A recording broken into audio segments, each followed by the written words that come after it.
बिस्मिल्लाहिर्रहमानिर्रहीम। अस्सलाम वालेकुम नादरीन, आप यूट्यूब चैनल देख रहे हैं। मैं इमरान खान हूँ। नादरीन, इमरान खान साहब को एक मरतबा फिर रात के पिम्स अस्पताल में लाया गया और उनकी आंख के अंदर एक इंजेक्शन और लगाया गया। ये चौथी मरतबा इमरान खान साहब को अस्पताल लाया गया है, लेकिन एक मरतबा भी उनकी फैमिली को उनसे नहीं मिलने दिया गया। पाकिस्तान तहरीक इंसाफ इसके ऊपर प्रोटेस्ट कर रही है। इमरान खान साहब की बहनें आज, क्योंकि मंगल का दिन था, वो अपने भाई को मिलने के लिए भी जेल गए, लेकिन वहां पे मुलाकात भी नहीं करवाई गई। अब ये एक बड़ी नॉर्मल चीज है कि इमरान खान किसी को दिखाई नहीं देगा, इमरान खान किसी को सुनाई नहीं देगा। ये मिलिट्री एस्टेब्लिशमेंट या आसिम मुनीर साहब की जिद है कि मैं इमरान खान को नहीं छोड़ूंगा और मैं निशाने इबरत बनाऊंगा। इमरान खान को तोड़ना, उसे झुका हुआ देखना, उसे कमजोर देखना, उससे माफी मंगवाना, ये आसिम मुनीर साहब की ख्वाहिश है। अल्लाह रब्बुल इज्जत किसी को इतनी अना ना दे या इस लेवल तक कोई ना जाए कि उसको ये सारा कुछ करना पड़े।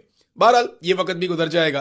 इमरान खान साहब को जेल से निकालकर पिम्स अस्पताल पहुंचाया गया और उनकी आंख में एक और इंजेक्शन लगाया गया। इस पे जो सरकार है, सरकारी तौर पे अस्पताल की जानिब से एक छोटा सा बयान भी जारी कर दिया गया कि इमरान खान साहब आए थे, वो स्टेबल थे, 74 साल उनकी उम्र है, ये उनका नाम है, ये उनके वालिद का नाम है, और उनसे इजाजत लेके उनकी आंख का ट्रीटमेंट किया गया, एक इंजेक्शन और लगा दिया गया है।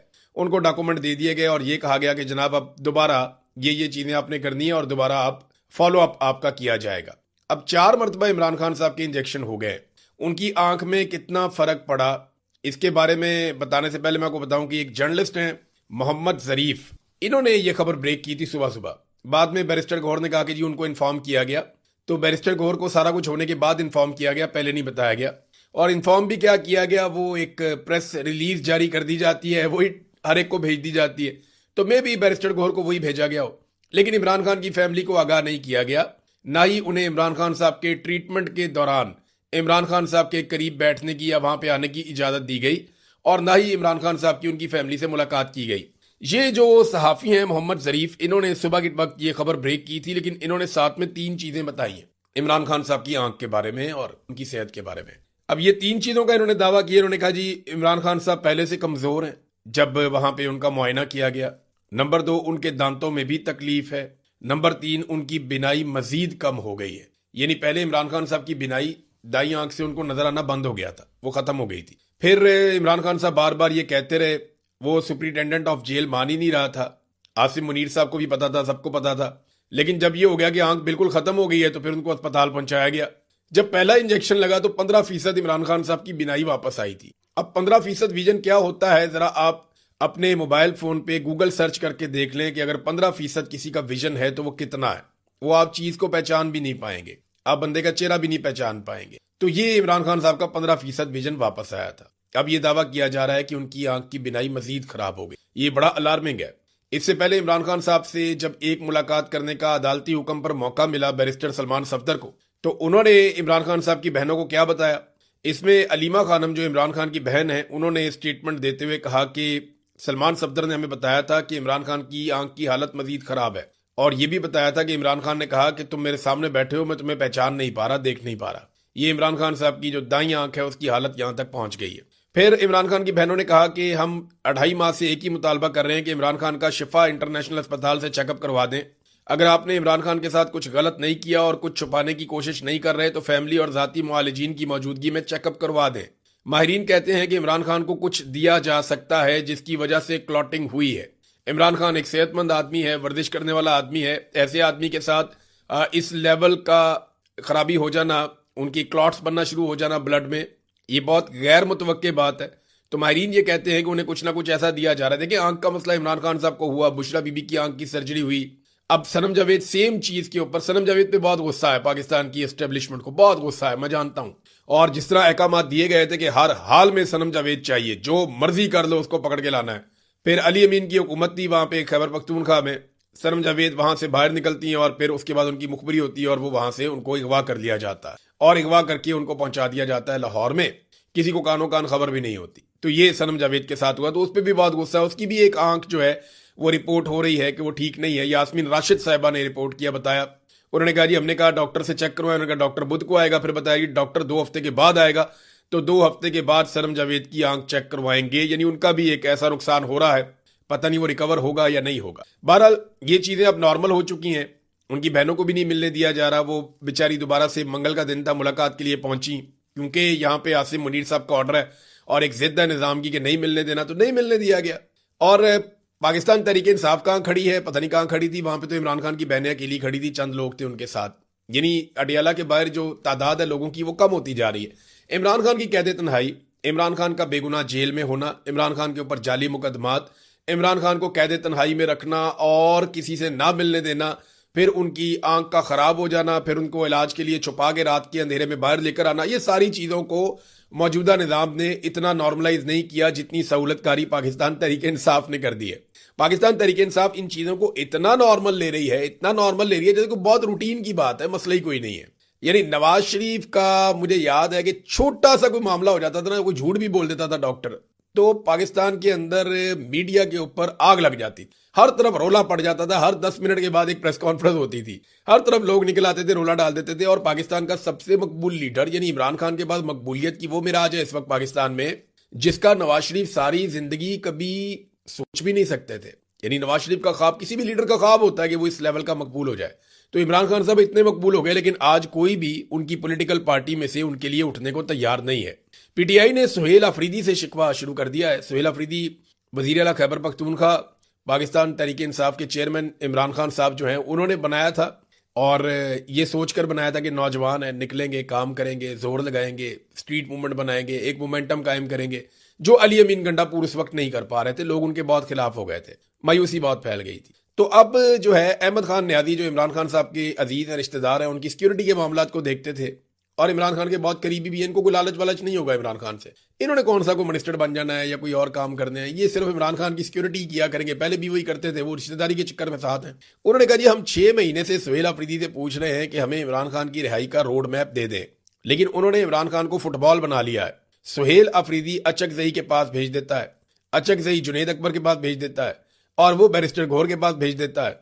अब मर्दान में उन्होंने फुटबॉल को उठाकर अडियाला जेल भेज दिया है कि जब तक इमरान खान कोई लाया अमल नहीं देते हम कुछ नहीं करेंगे। इमरान खान ने कहा लाया अमल देना, इमरान खान की बहन ने पहले कहा था कि इमरान खान कभी ये नहीं कहेगा कि सारी कौम मेरे लिए या मेरी रिहाई के लिए बाहर निकल आए, ये तो फैसला आपको खुद करना है कि आपको इमरान खान चाहिए या नहीं चाहिए। दूसरा, अडियाला में इमरान खान साहब से मुलाकात होगी, कोई बातचीत करेगा तो इमरान खान साहब को कोई पैगाम बाहर आएगा ना, ऐसे तो नहीं हो सकता। बाड़ा में नाजरीन जब ड्रोन हमला हुआ और उसके नतीजे में वहां पे नुकसान हो गया तो लोग एहतजाज कर रहे थे। अब लोग एहतजाज कर रहे थे, मुजाहिरीन पर पुलिस ने फायरिंग कर दी। अब ये खैबर पख्तूनख्वा है, अगर देखें पंजाब में जो पुलिस करती है या सिंध में या बलूचिस्तान में जो पुलिस करती है उसकी जिम्मेदार अगर वहां की सूबाई हुकूमतें हैं, तो फिर खैबर पख्तूनख्वा में जो कुछ पुलिस करती है उसकी जिम्मेदार खैबर पख्तूनख्वा की हुकूमत है। एक तो ड्रोन हमला होता है जिसके बारे में इमरान खान ने मना किया है, दूसरा ड्रोन हमले का मुकदमा दर्ज नहीं होता जो इमरान खान साहब का हुक्म है, तीसरा जो लोग मुजाहरा करने निकलते हैं उनको पुलिस ही गोलियां चला देती है। तो कहां है खैबर पख्तूनख्वा की हुकूमत और वो क्यों अजीबोगरीब काम कर रही है।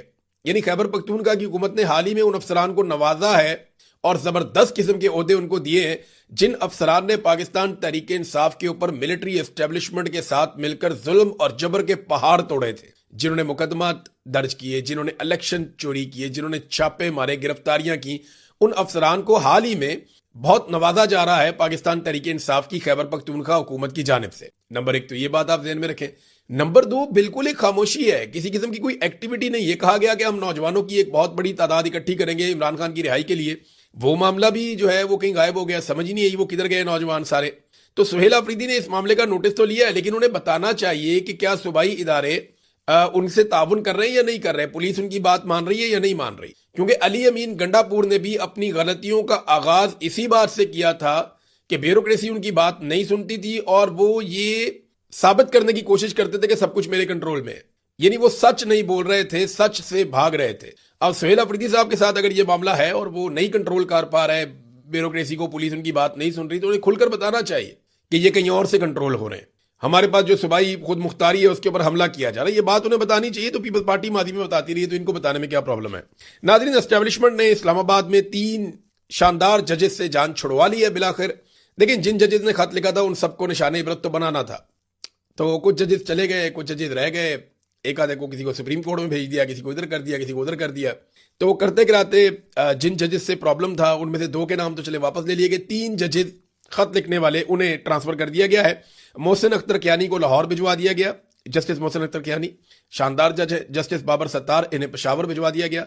जस्टिस सिमन रिफत इम्तियाज, इन्हें जो है सिंध में ट्रांसफर कर दिया गया है, सिंध हाई कोर्ट चली गई है। ये मिलिट्री एस्टेब्लिशमेंट ने जान छुड़ा ली उन जजेस से जो इस्लामाबाद के अंदर इंसाफ की बात करते थे। लेकिन ये जजेस एक बात याद रखें, आपने कंप्रोमाइज नहीं किया, आपको सलाम है, पूरा पाकिस्तान आपको सलाम करता है, आपका नाम तारीख में सुनहरे रूप में लिखा जाएगा। जुडिशरी को जब भी हम याद करेंगे आपके नाम को अच्छा समझेंगे, आपके बारे में मुस्बत बात की जाएगी। पता नहीं आप कितना अरसा और इस नौकरी के ऊपर रहेंगे, आप कंटिन्यू कर पाएंगे नहीं कर पाएंगे।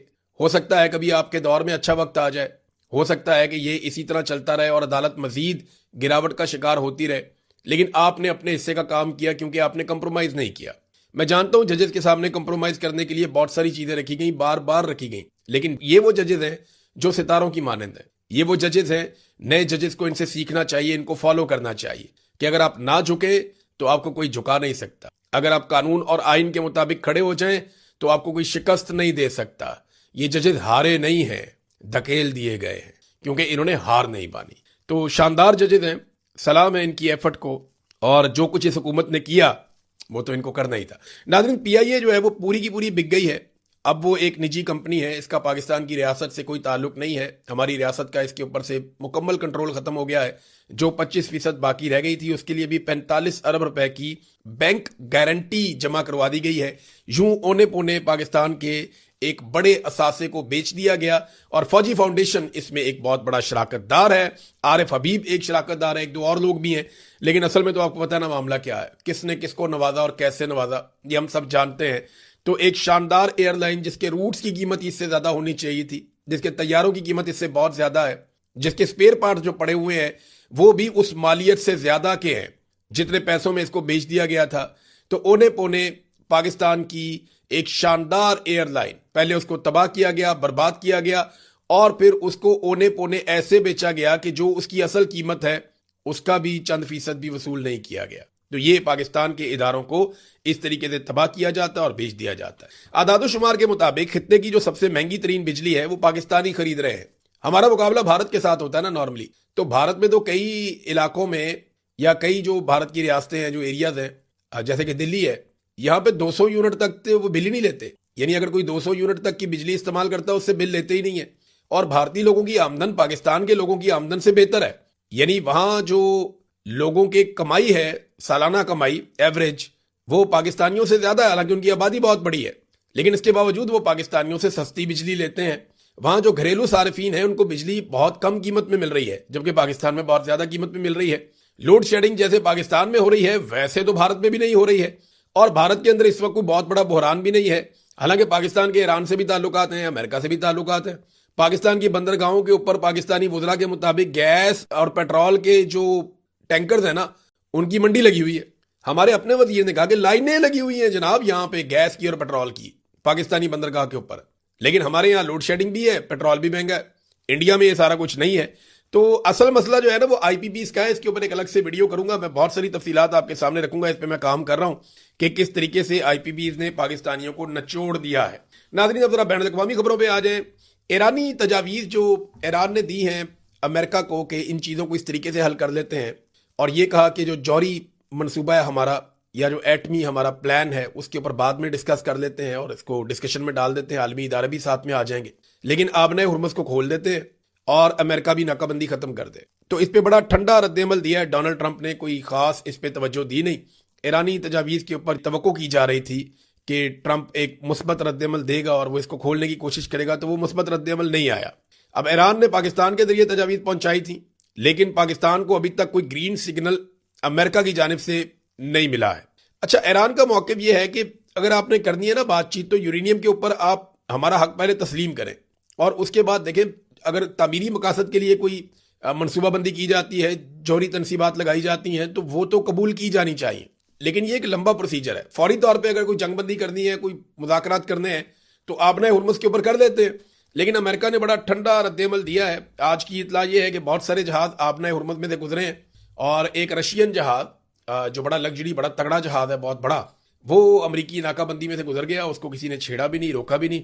तो रूस की एक अहमियत और ताकत तो है। अमेरिका को ये आइडिया हो गया कि अगर ईरान ने उनके साथ ये किया है तो रशिया पता नहीं उनके साथ क्या करेगा। लेकिन एक दावा अमेरिका से अब सामने आ रहा है, वो ये है कि ईरान के अंदर पेट्रोल की किल्लत होने वाली है और ईरानियों को बहुत बड़ा मसला जो है उसका सामना करना पड़ेगा। दूसरी जानिब इसराइल तेजी से फौजी भर्ती करने का मंसूबा बना रहा है और बड़ी तादाद में फौजियों की भर्ती का आगाज करने जा रहा है, क्योंकि जो इसराइली फौज का सरबराह है उसने कहा कि 2026 जो है वो हमारा लड़ाई का साल है और इस साल हमने बहुत लड़ाई लड़नी है और मुख्तलिफ महाजों पर इसराइल को लड़ना पड़ेगा। अब क्योंकि इसराइल ने बहुत सारी लड़ाई लड़नी है तो उन्हें ताज़ा फौजी चाहिए और बड़ी तादाद में फौजी चाहिए, तो वहां फौजियों की अब भर्ती शुरू हो गई। अब इसमें वजह वो ये बताते हैं कि ज्यादा एरियाज पे ज्यादा लड़ाई करनी है तो ज्यादा फौजी चाहिए और कम शिफ्टों के अंदर फिर फौजियों को काम करना पड़ेगा। इसराइली फौज जो है वो दुनिया की उन फौजों में से है जिसको बेहतरीन साजो सामान दिया गया है और यानी अब दुश्मन की फौज भी होना तो आप ये नहीं कह सकते कि वो बिल्कुल ही फारग है।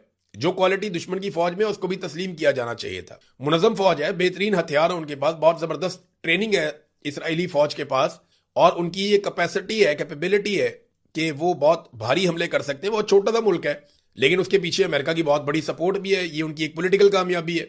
तो जब अमेरिकन सपोर्ट उसके साथ मिलती है तो वो बड़े दलेर हो जाते हैं। उन्होंने बहुत हमले किए हैं, बहुत सारे मुल्कों पे हमले किए, अपने से बड़े ममालिक, ताकतवर ममालिक, उनके ऊपर अटैक किए हैं।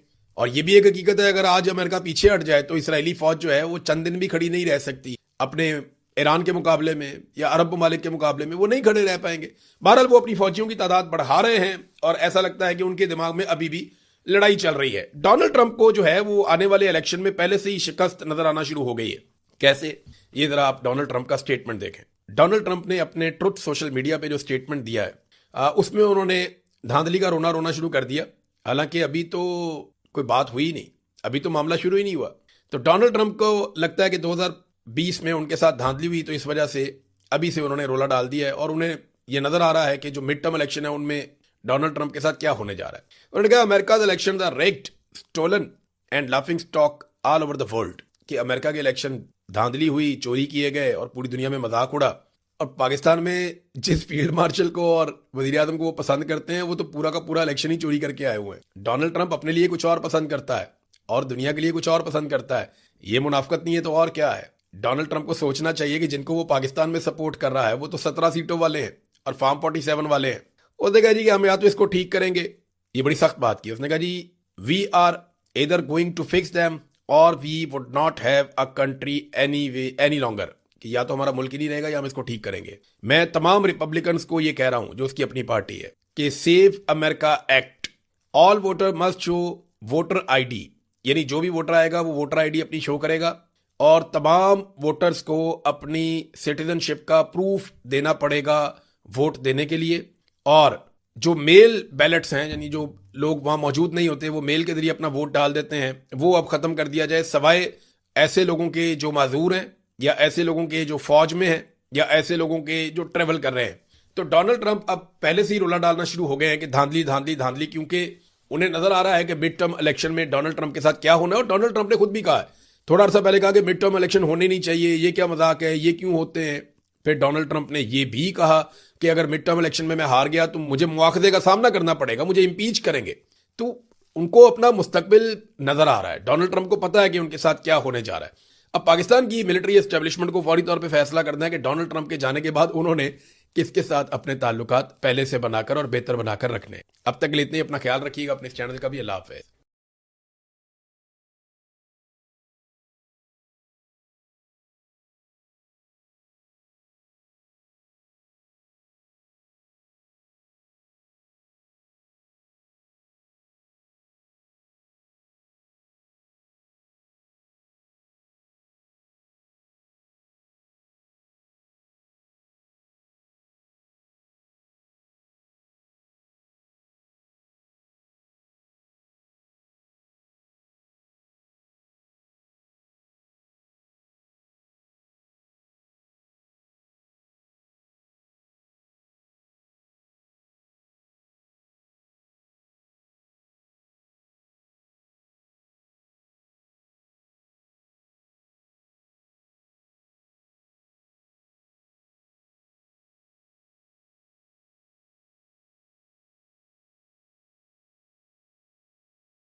बिस्मिल्लाहिर्रहमानिर्रहीम। अस्सलाम वालेकुम नादरीन, आप यूट्यूब चैनल देख रहे हैं, मैं इमरान खान हूँ। नादरीन, इमरान खान साहब को एक मरतबा फिर रात के पिम्स अस्पताल में लाया गया और उनकी आंख के अंदर एक इंजेक्शन और लगाया गया। ये चौथी मरतबा इमरान खान साहब को अस्पताल लाया गया है, लेकिन एक मरतबा भी उनकी फैमिली को उनसे नहीं मिलने दिया गया। पाकिस्तान तहरीक इंसाफ इसके ऊपर प्रोटेस्ट कर रही है। इमरान खान साहब की बहनें आज, क्योंकि मंगल का दिन था, वो अपने भाई को मिलने के लिए भी जेल गए, लेकिन वहां पे मुलाकात भी नहीं करवाई गई। अब ये एक बड़ी नॉर्मल चीज है कि इमरान खान किसी को दिखाई नहीं देगा, इमरान खान किसी को सुनाई नहीं देगा। ये मिलिट्री एस्टेब्लिशमेंट या आसिम मुनीर साहब की जिद है कि मैं इमरान खान को नहीं छोड़ूंगा और मैं निशाने इबरत बनाऊंगा। इमरान खान को तोड़ना, उसे झुका हुआ देखना, उसे कमजोर देखना, उससे माफी मंगवाना, ये आसिम मुनीर साहब की ख्वाहिश है। अल्लाह रब्बुल इज्जत किसी को इतनी अना ना दे या इस लेवल तक कोई ना जाए कि उसको ये सारा कुछ करना पड़े। बहरहाल ये वक्त भी गुजर जाएगा। इमरान खान साहब को जेल से निकालकर पिम्स अस्पताल पहुंचाया गया और उनकी आंख में एक और इंजेक्शन लगाया गया। इस पे जो सरकार है, सरकारी तौर पे अस्पताल की जानिब से एक छोटा सा बयान भी जारी कर दिया गया कि इमरान खान साहब आए थे, वो स्टेबल थे, 74 साल उनकी उम्र है, ये उनका नाम है, ये उनके वालिद का नाम है, और उनसे इजाजत लेके उनकी आंख का ट्रीटमेंट किया गया, एक इंजेक्शन और लगा दिया गया है। उनको डॉक्यूमेंट दे दिए गए और ये कहा गया कि जनाब अब दोबारा ये चीजें आपने करनी है और दोबारा आप फॉलो अप आपका किया जाएगा। अब 4 मरतबा इमरान खान साहब के इंजेक्शन हो गए। उनकी आंख में कितना फर्क पड़ा, इसके बारे में बताने से पहले मैं आपको बताऊं कि एक जर्नलिस्ट हैं मोहम्मद जरीफ, इन्होंने ये खबर ब्रेक की थी सुबह सुबह। बाद में बैरिस्टर गौहर ने कहा कि जी उनको इन्फॉर्म किया गया, तो बैरिस्टर गौहर को सारा कुछ होने के बाद इन्फॉर्म किया गया, पहले नहीं बताया गया। और इन्फॉर्म भी क्या किया गया, वो एक प्रेस रिलीज जारी कर दी जाती है, वही हर एक को भेज दी जाती है, तो मे भी बैरिस्टर गौहर को वही भेजा गया हो, लेकिन इमरान खान की फैमिली को आगाह नहीं किया गया। ना ही उन्हें इमरान खान साहब के ट्रीटमेंट के दौरान इमरान खान साहब के करीब बैठने की या वहां पे आने की इजाजत दी गई, और ना ही इमरान खान साहब की उनकी फैमिली से मुलाकात की गई।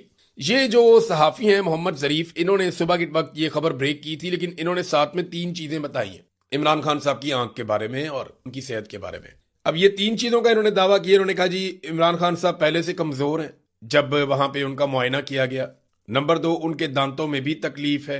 नंबर 3, उनकी बिनाई मजीद कम हो गई है। यानी पहले इमरान खान साहब की बिनाई दाई आंख से उनको नजर आना बंद हो गया था, वो खत्म हो गई थी। फिर इमरान खान साहब बार बार ये कहते रहे, वो सुप्रिंटेंडेंट ऑफ जेल मान ही नहीं रहा था। आसिम मुनीर साहब को भी पता था, सबको पता था, लेकिन जब ये हो गया कि आंख बिल्कुल खत्म हो गई है तो फिर उनको अस्पताल पहुंचाया गया। जब पहला इंजेक्शन लगा तो 15% इमरान खान साहब की बिनाई वापस आई थी। अब 15% विजन क्या होता है, जरा आप अपने मोबाइल फोन पे गूगल सर्च करके देख लें कि अगर 15% किसी का विजन है तो वो कितना है। वो आप चीज को पहचान भी नहीं पाएंगे, आप बंदे का चेहरा भी नहीं पहचान पाएंगे। तो ये इमरान खान साहब का 15% विजन वापस आया था। अब ये दावा किया जा रहा है कि उनकी आंख की बिनाई मजीद खराब हो गई। ये बड़ा अलार्मिंग है। इससे पहले इमरान खान साहब से जब एक मुलाकात करने का अदालती हुक्म पर मौका मिला बैरिस्टर सलमान सफदर को, तो उन्होंने इमरान खान साहब की बहनों को क्या बताया। इसमें अलीमा खानम जो इमरान खान की बहन है, उन्होंने स्टेटमेंट देते हुए कहा कि सलमान सफदर ने हमें बताया था कि इमरान खान की आंख की हालत मजीद खराब है, और ये भी बताया था कि इमरान खान ने कहा कि तुम मेरे सामने बैठे हो, मैं तुम्हें पहचान नहीं पा रहा, देख नहीं पा रहा। ये इमरान खान साहब की जो दाई आंख है उसकी हालत यहां तक पहुंच गई है। फिर इमरान खान की बहनों ने कहा कि हम 2.5 माह से एक ही मुतालबा कर रहे हैं कि इमरान खान का शिफा इंटरनेशनल अस्पताल से चेकअप करवा दें। अगर आपने इमरान खान के साथ कुछ गलत नहीं किया और कुछ छुपाने की कोशिश नहीं कर रहे तो फैमिली और जाती मुआलिजीन की मौजूदगी में चेकअप करवा दें। माहिरीन कहते हैं कि इमरान खान को कुछ दिया जा सकता है जिसकी वजह से क्लॉटिंग हुई है। इमरान खान एक सेहतमंद आदमी है, वर्जिश करने वाला आदमी है। ऐसे आदमी के साथ इस लेवल का खराबी हो जाना, उनकी क्लॉट्स बनना शुरू हो जाना ब्लड में, ये बहुत गैर मुतवक्के बात है। तो माहिरीन ये कहते हैं कि उन्हें कुछ ना कुछ ऐसा दिया जा रहा है। देखिए, आंख का मसला इमरान खान साहब को हुआ, बुशरा बीबी की आंख की सर्जरी हुई। अब सनम जावेद सेम चीज के ऊपर, सनम जावेद पे बहुत गुस्सा है, पाकिस्तान की एस्टेब्लिशमेंट को बहुत गुस्सा है, मैं जानता हूं। और जिस तरह अहकामात दिए गए थे कि हर हाल में सनम जावेद चाहिए, जो मर्जी कर लो उसको पकड़ के लाना है। फिर अली अमीन की हुकूमत थी वहां पे खैबर पख्तूनख्वा में, सनम जावेद वहां से बाहर निकलती हैं और फिर उसके बाद उनकी मुखबरी होती है और वो वहां से उनको अगवा कर लिया जाता है और अगवा करके उनको पहुंचा दिया जाता है लाहौर में। किसी को कानो कान खबर भी नहीं होती। तो ये सनम जावेद के साथ हुआ, तो उस पर भी बहुत गुस्सा है। उसकी भी एक आंख जो है वो रिपोर्ट हो रही है कि वो ठीक नहीं है। यास्मीन राशिद साहिबा ने रिपोर्ट किया, बताया, उन्होंने कहा जी हमने कहा डॉक्टर से चेक करवाया, उन्होंने कहा डॉक्टर बुध को आएगा। फिर बताया कि डॉक्टर 2 हफ्ते के बाद आएगा, तो 2 हफ्ते के बाद सनम जावेद की आंख चेक करवाएंगे। यानी उनका भी एक ऐसा नुकसान हो रहा है, पता नहीं वो रिकवर होगा या नहीं होगा। बहरहाल ये चीजें अब नॉर्मल हो चुकी हैं। उनकी बहनों को भी नहीं मिलने दिया जा रहा। वो बेचारी दोबारा से, मंगल का दिन था, मुलाकात के लिए पहुंची, क्योंकि यहाँ पे आसिम मुनीर साहब का ऑर्डर है और एक जिद है निजाम की कि नहीं मिलने देना, तो नहीं मिलने दिया गया। और पाकिस्तान तहरीक इंसाफ कहाँ खड़ी है, पता नहीं कहाँ खड़ी थी, वहां पे तो इमरान खान की बहनें अकेली खड़ी थी, चंद लोग थे उनके साथ। यानी अडियाला के बाहर जो तादाद है लोगों की वो कम होती जा रही है। इमरान खान की कैद तन्हाई, इमरान खान का बेगुनाह जेल में होना, इमरान खान के ऊपर जाली मुकदमात, इमरान खान को कैद तन्हाई में रखना और किसी से ना मिलने देना, फिर उनकी आंख का खराब हो जाना, फिर उनको इलाज के लिए छुपा के रात के अंधेरे में बाहर लेकर आना, ये सारी चीजों को मौजूदा निजाम ने इतना नॉर्मलाइज नहीं किया जितनी सहूलतकारी पाकिस्तान तहरीक इंसाफ ने कर दी है। पाकिस्तान तहरीक इंसाफ इन चीजों को इतना नॉर्मल ले रही है, इतना नॉर्मल ले रही है जैसे कोई बहुत रूटीन की बात है, मसला ही कोई नहीं है। यानी नवाज शरीफ का मुझे याद है कि छोटा सा कोई मामला हो जाता था ना, कोई झूठ भी बोल देता था डॉक्टर, तो पाकिस्तान के अंदर मीडिया के ऊपर आग लग जाती, हर तरफ रोला पड़ जाता था, हर 10 मिनट के बाद एक प्रेस कॉन्फ्रेंस होती थी, हर तरफ लोग निकल आते थे, रोला डाल देते थे। और पाकिस्तान का सबसे मकबूल लीडर यानी इमरान खान के पास मकबूलियत की वो मिराज है इस वक्त पाकिस्तान में, जिसका नवाज शरीफ सारी जिंदगी कभी सोच भी नहीं सकते थे। यानी नवाज शरीफ का ख्वाब, किसी भी लीडर का ख्वाब होता है कि वो इस लेवल का मकबूल हो जाए, तो इमरान खान साहब इतने मकबूल हो गए, लेकिन आज कोई भी उनकी पॉलिटिकल पार्टी में से उनके लिए उठने को तैयार नहीं है। पीटीआई ने सुहेल अफरीदी से शिकवा शुरू कर दिया है। सुहेल अफरीदी वजीर आला खैबर पख्तूनख्वा, पाकिस्तान तहरीक इंसाफ के चेयरमैन इमरान खान साहब जो हैं उन्होंने बनाया था, और ये सोचकर बनाया था कि नौजवान है, निकलेंगे, काम करेंगे, जोर लगाएंगे, स्ट्रीट मूवमेंट बनाएंगे, एक मोमेंटम कायम करेंगे, जो अली अमीन गंडापुर उस वक्त नहीं कर पा रहे थे। लोग उनके बहुत खिलाफ हो गए थे, मायूसी बहुत फैल गई थी। तो अब जो है अहमद खान न्याजी जो इमरान खान साहब के अजीज हैं, रिश्तेदार हैं, उनकी सिक्योरिटी के मामला को देखते थे और इमरान खान के बहुत करीबी भी हैं। इनको कोई लालच वालच नहीं होगा इमरान खान से, इन्होंने कौन सा कोई मिनिस्टर बन जाना है या कोई और काम करने हैं, ये सिर्फ इमरान खान की सिक्योरिटी किया करेंगे। पहले भी वही करते थे, वो रिश्तेदारी के चक्कर में साथ हैं।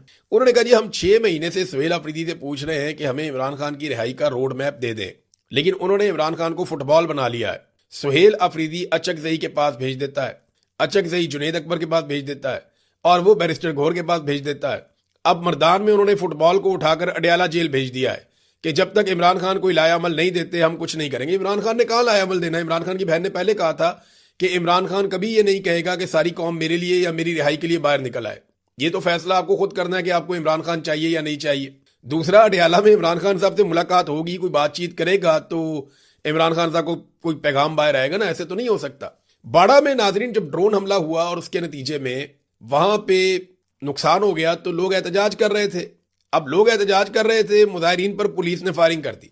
अब ये खैबर पख्तूनख्वा है, अगर देखें पंजाब में जो पुलिस करती है या सिंध में या बलूचिस्तान में जो पुलिस करती है उसकी जिम्मेदार अगर वहां की सूबाई हुकूमतें हैं, तो फिर खैबर पख्तूनख्वा में जो कुछ पुलिस करती है उसकी जिम्मेदार खैबर पख्तूनख्वा की हुकूमत है।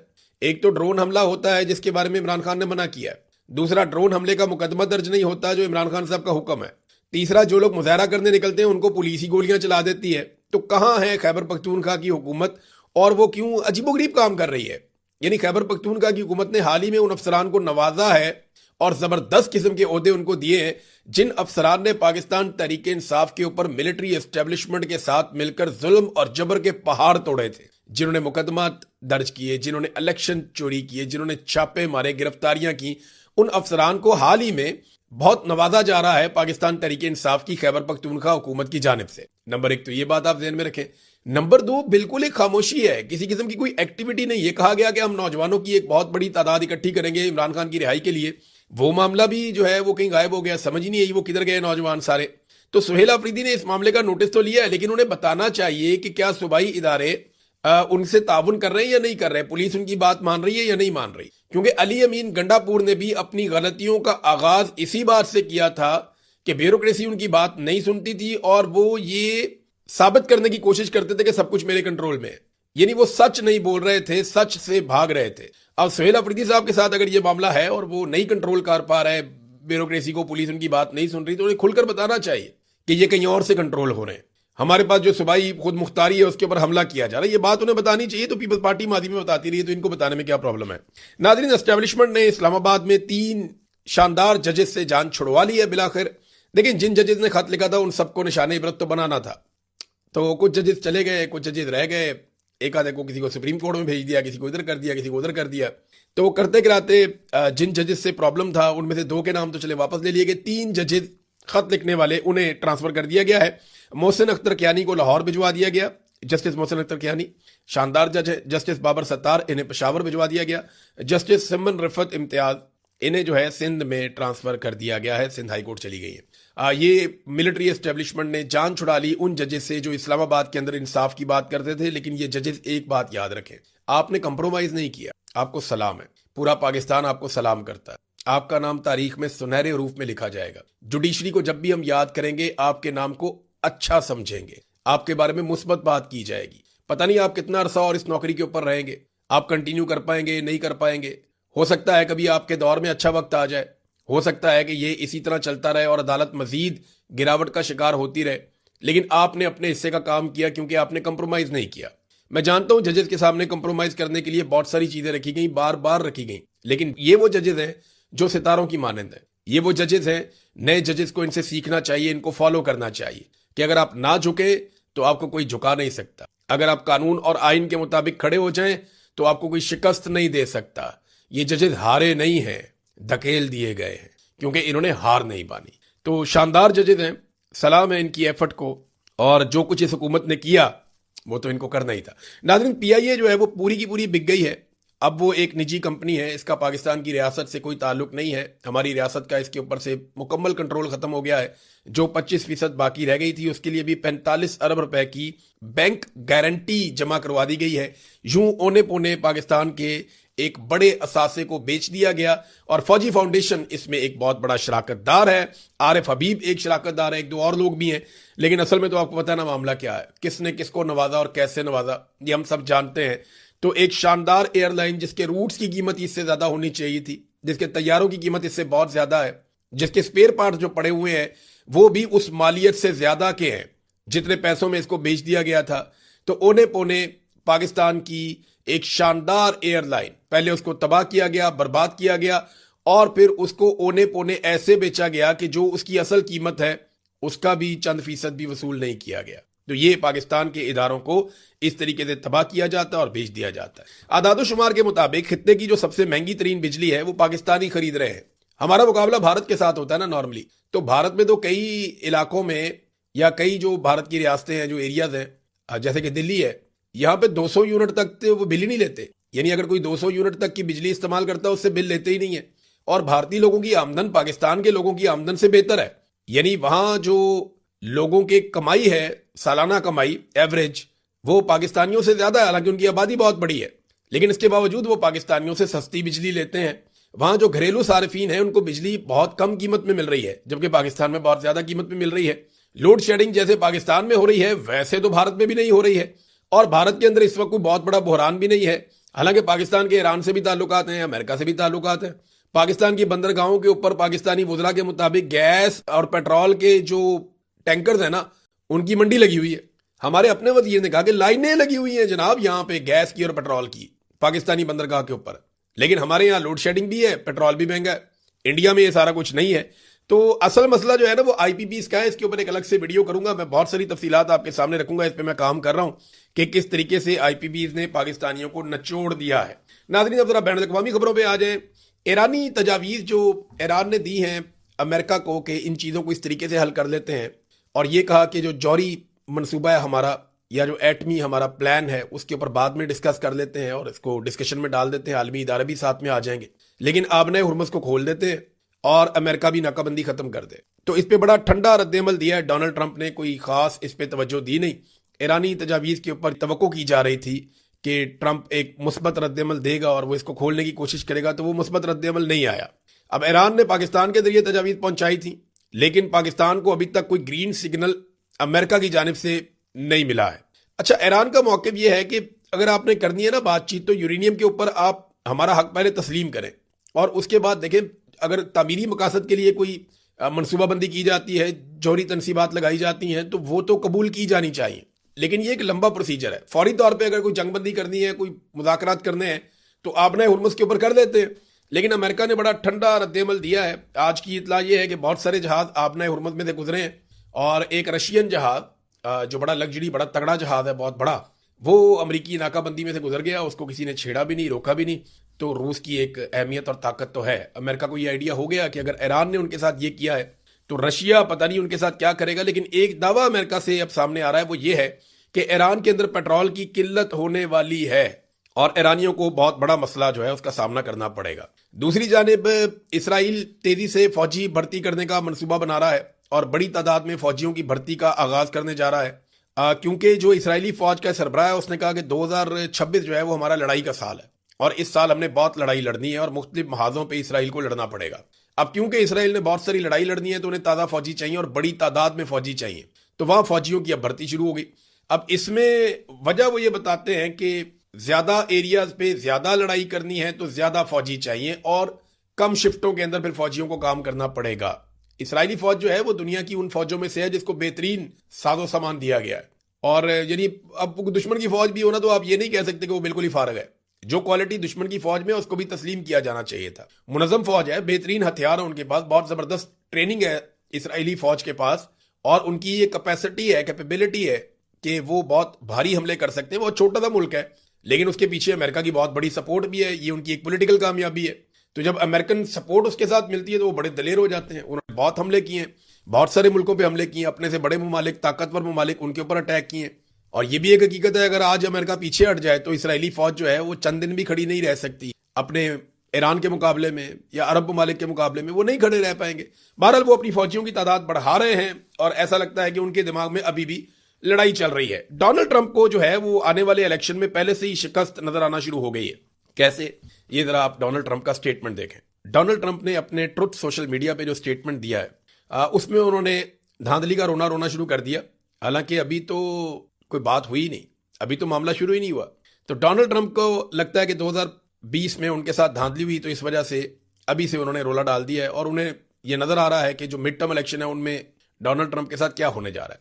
उन्होंने कहा America's elections are rigged, stolen and laughing stock all over the world, कि अमेरिका के इलेक्शन धांधली हुई, चोरी किए गए और पूरी दुनिया में मजाक उड़ा। और पाकिस्तान में जिस फील्ड मार्शल को और वजीर आजम को वो पसंद करते हैं वो तो पूरा का पूरा इलेक्शन ही चोरी करके आए हुए हैं। डोनाल्ड ट्रंप अपने लिए कुछ और पसंद करता है और दुनिया के लिए कुछ और पसंद करता है। ये मुनाफकत नहीं है तो और क्या है। डोनाल्ड ट्रंप को सोचना चाहिए कि जिनको वो पाकिस्तान में सपोर्ट कर रहा है वो तो 17 सीटों वाले हैं और फार्म 47 वाले हैं। उसने कहा जी कि हम या तो इसको ठीक करेंगे, ये बड़ी सख्त बात की। उसने कहा जी we are either going to fix them और we would not have a country any longer, कि या तो हमारा मुल्क ही नहीं रहेगा या हम इसको ठीक करेंगे। मैं तमाम रिपब्लिकन्स को ये कह रहा हूं जो उसकी अपनी पार्टी है कि save America act, all voter must show voter ID, यानी जो भी वोटर आएगा वो वोटर आईडी अपनी शो करेगा और तमाम वोटर्स को अपनी सिटीजनशिप का प्रूफ देना पड़ेगा वोट देने के लिए। और जो मेल बैलेट्स हैं, यानी जो लोग वहां मौजूद नहीं होते वो मेल के जरिए अपना वोट डाल देते हैं, वो अब खत्म कर दिया जाए, सवाए ऐसे लोगों के जो माजूर हैं या ऐसे लोगों के जो फौज में हैं या ऐसे लोगों के जो ट्रेवल कर रहे हैं। तो डोनाल्ड ट्रंप अब पहले से ही रोला डालना शुरू हो गए हैं कि धांधली धांधली धांधली, क्योंकि उन्हें नजर आ रहा है कि मिड टर्म इलेक्शन में डोनाल्ड ट्रंप के साथ क्या होना है। और डोनाल्ड ट्रंप ने खुद भी कहा है, थोड़ा अर्सा पहले कहा कि मिड टर्म इलेक्शन होने नहीं चाहिए, ये क्या मजाक है, ये क्यों होते हैं। फिर डोनाल्ड ट्रंप ने ये भी कहा कि अगर मिड टर्म इलेक्शन में मैं हार गया तो मुझे मुआखजे का सामना करना पड़ेगा, मुझे इंपीच करेंगे। तो उनको अपना मुस्तकबिल नजर आ रहा है। डोनाल्ड ट्रंप को पता है कि उनके साथ क्या होने जा रहा है। अब पाकिस्तान की मिलिट्री एस्टेब्लिशमेंट को फौरी तौर पे फैसला करना है कि डोनाल्ड ट्रंप के जाने के बाद उन्होंने किसके साथ अपने ताल्लुकात पहले से बनाकर और बेहतर बनाकर रखने। अब तक के लिए इतने, अपना ख्याल रखिएगा, अपने इस चैनल का भी। अल्लाह हाफ़िज़।